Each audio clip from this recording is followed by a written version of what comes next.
Today I'm going to be teaching you how to create a ring using weaving. So the first thing we need to do for this practice piece is we need to get enough wire to make a woven strand, okay, using the actual weaving technique in wire wrapping. So my first starting point was I went over to our wire station, okay, and I got a thicker gauge silver wire, okay? So thicker gauge meaning this is 16 gauge. It's a little bit thicker. It is more sturdy because this is going to be the base for my ring, okay? Now I'm actually going to be working with 3 strands. If you look at the other video that I have as a resource for you guys, you'll notice there's a lot of different varieties of wire wrapping. And if you want to try 5, if you want to try 4, you are more than welcome to. So what I did is I cut 1 strand. Now, we're making these into a ring. This is way too long for me to need it to be a ring, okay? However, when we're working with weaving, having some extra material is a good thing so that you can make a hook and an eye and join them after at the end, or if you want to use wire and join it in and hook it underneath the other side, you can as well. There's different ways to join those 2 sides together to make the ring wearable after shaping it into that circular form, okay? So what I did is I got my first piece, gave myself a little extra, and then I just held it up to the actual spool and I cut 2 more of a similar length, okay? Now what I'm going to do is I need to straighten these, and that's where this tool comes in. This is our nylon jaw pliers, okay? And what you can actually do, it's not gonna get it perfectly straight, but you take this and you have to bend it, okay, and go opposite the direction of the bend. So now you can see that's a lot straighter than it was. You have to actually pay attention to where your piece is bent right here, okay, and go against that bend when you are straightening it, okay? So now I'm gonna do that for all 3 pieces. Now, your 3 pieces don't need to be perfectly straight. It's basically getting them to go in the proper direction, okay? Now what I'm gonna do is I'm gonna take my 3 pieces and I am going to get some tape to wrap around the end to hold them together. Now, I'm just using basic masking tape. I line up the 3 ends as best as I can, and I'm just going to wrap it around as a good starting point for my base. So I know that all 3 wires are lined up and will stay together. Okay, once I'm done actually wrapping it, I'm going to place it in my bench vise that's at my workstation at the table. So here is my workstation. I have my bench pin over here, and then I have my bench vise right here. What I'm gonna do is I'm going to use the crank on the bench vise. I'm gonna open it up. Mine is open a little bit too much. I'm gonna twist it and close it. And I'm going to put the taped end into my bench vise. Okay? So that can hold really, really sturdy for me, okay? Now, once that's in place, I need to get my piece of wire that I'm actually going to be using for my wire wrapping, okay? So, or for my weaving, excuse me, okay? So then for my weaving, I chose a 26 gauge, so very thin, very flexible copper wire because I wanted a mix of and a contrast of colors between copper and the silver. So this is my piece. Now what I'm gonna do is I'm gonna take quite a long piece. I can't keep it connected to the reel because we don't have that many reels and everybody's sharing them in the class, right? So I'm gonna take about an arm's length, okay? Maybe a little bit more for my ring. I'm gonna take my cutting pliers, just like I used to cut my other wire, and I'm going to cut myself a nice piece of my thin copper wire for my wrapping, okay? Next, what I'm gonna do is I'm going to take this and I'm going to wrap it around the base to hold my wires together.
So now I've reached the point, I finished my entire weave, okay, alternating between sides, okay, it's pretty flat.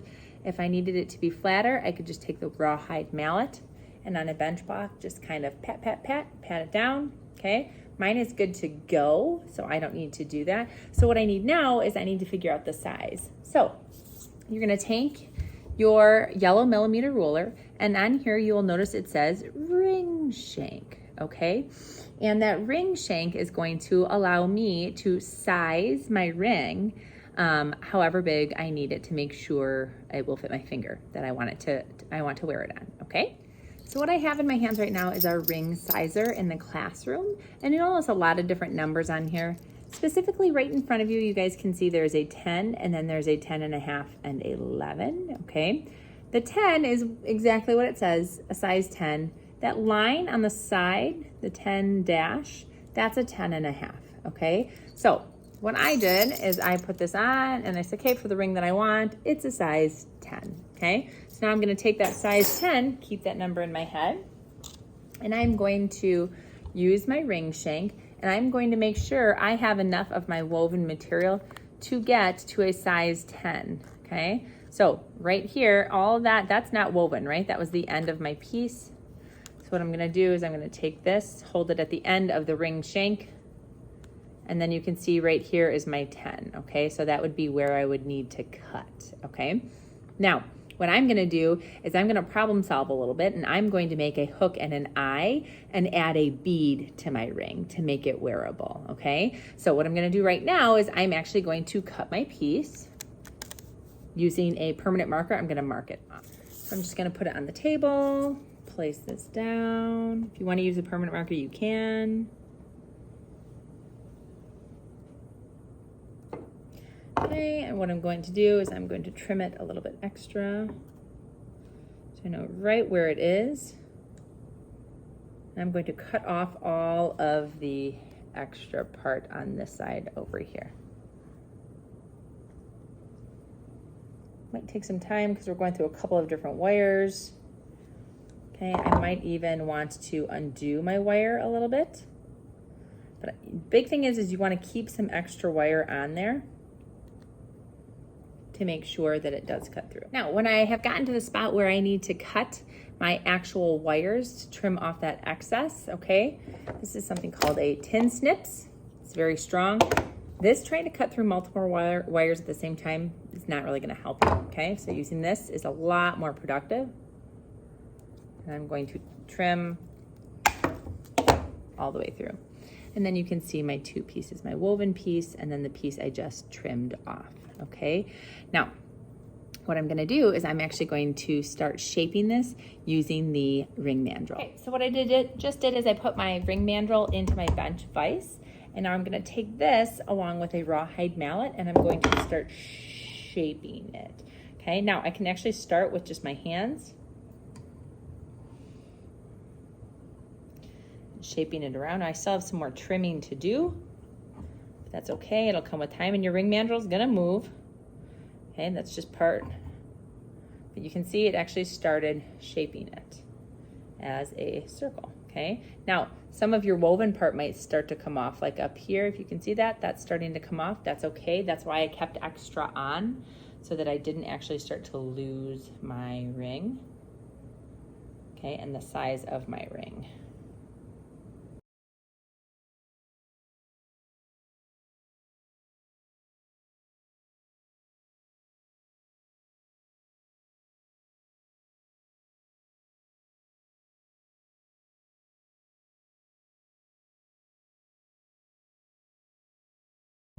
Always start from the middle of the ring and kind of go out so that it can flatten it and widen it for you.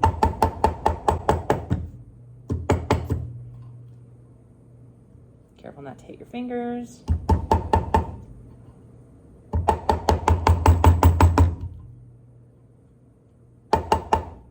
Now you will notice the more that you hammer your ring, the harder it will get. The harder it gets, we're not softening the metal. We will soften the metal later. It's called annealing, but we're not doing that today because we don't want to risk melting our wire, and we don't know how to use the torches yet. So now you can see I I have my ring right here. Try it on my finger. It's huge because I made it too big. So I might need to trim down a little bit more, which is absolutely okay. Bring those ends a little bit. Now what I like to do, I'm gonna make sure I get off all that tape because I don't really want tape on my finished ring. It's not very good craftsmanship.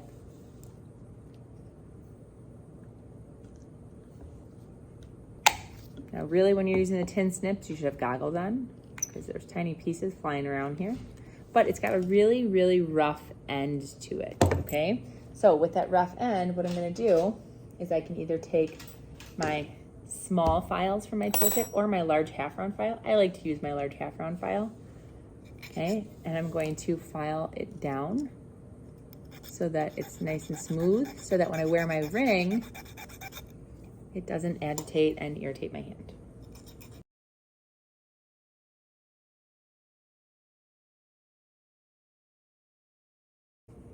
Remember to do both ends.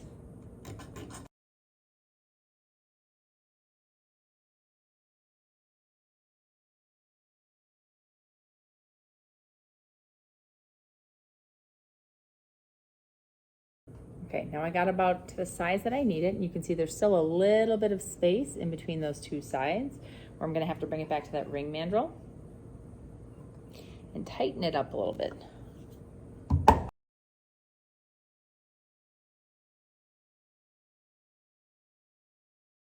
I'm actually gonna leave a little hole right there because what I wanna do is I want to take some beads. These are just little leaf beads that have a hole through them.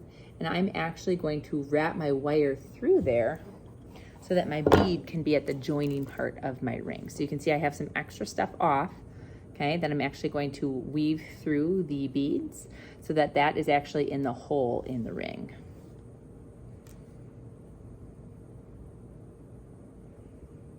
And if your wire's really coming off, your woven wire's really coming off your piece, this is now's the chance to sort of tighten it.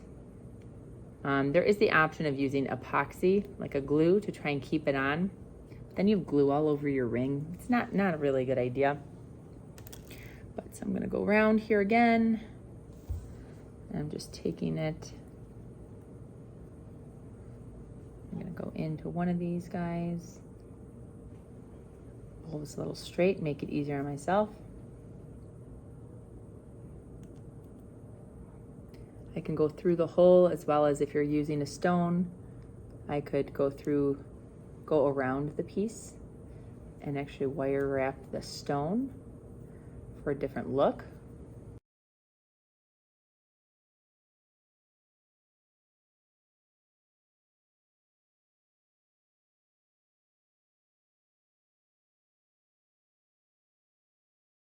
And then I'm actually going to put a second bead on there, a second leaf.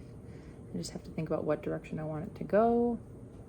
So I put it in the right hole first.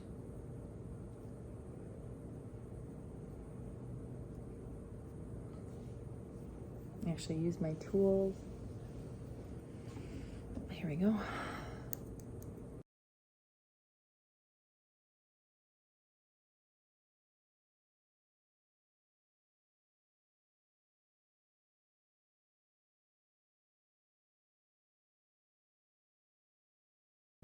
Now you can see I have the two beads placed in the opening, and then I'm essentially going to wire wrap this end over here. The big thing is I want to keep this bead standing up. So I'm just gonna have to problem solve how I can do that. I might have to go back through with the wire.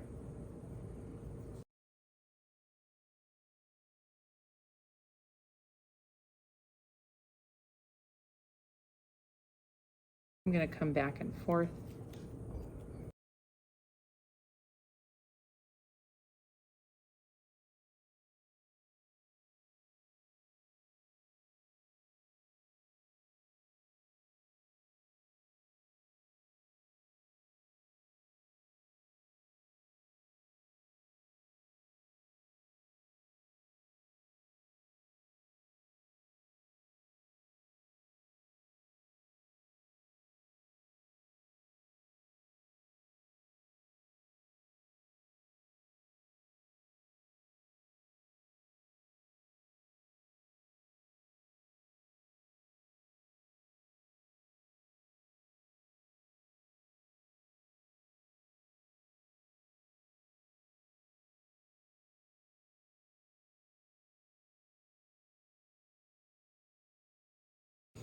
What I'm actually going to do is I'm going to turn the end of this wire. You can kind of see it sticking out right here, and I'm going to put it through the green bead to end it. You need a tool for that.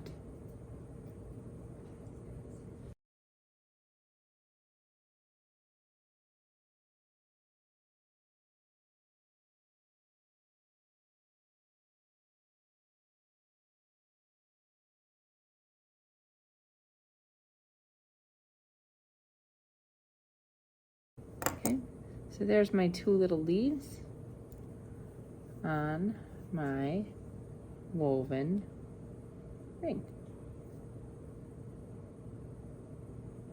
And you can also, just as an option, you can also weave beads in throughout the actual process so they appear on the band of your bead as well. And that is a woven ring using the weaving technique and incorporating some beads for an enclosure.